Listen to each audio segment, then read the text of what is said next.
In persecution, how do we respond?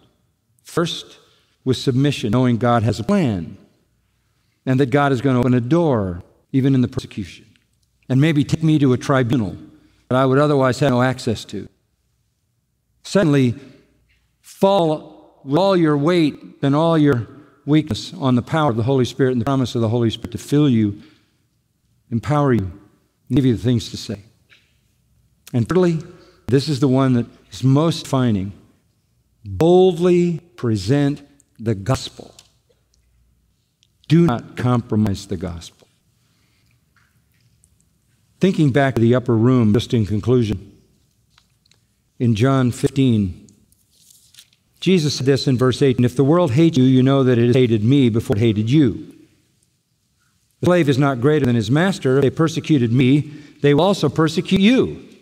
If they keep my word, keep yours also. But all these things they will do to you for my name's sake, because they don't know the one who sent me." Verse 23, "He who hates me hates my Father also."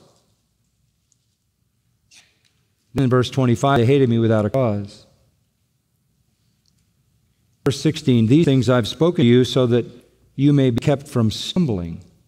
They will make you outcasts from the synagogue." Social persecution.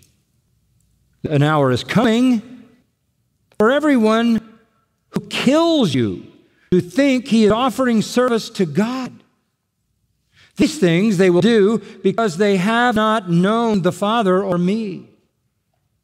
But these things I have spoken to you, so that when their hour comes, you may remember what I told you of them. These things I did not say to you at the beginning because I was with you. But now I'm going to him who sent me. I'm leaving.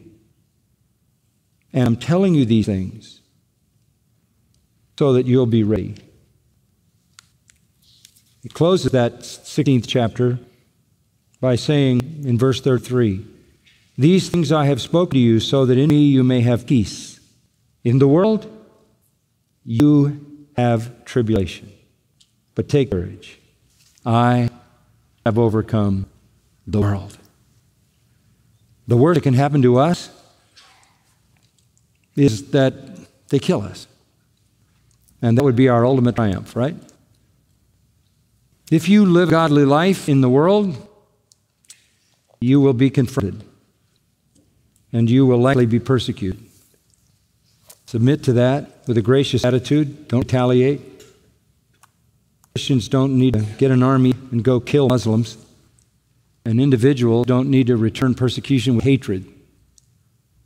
They are the mission field, not the enemy. Submit to the Spirit and boldly preach the gospel. Leave the results to God.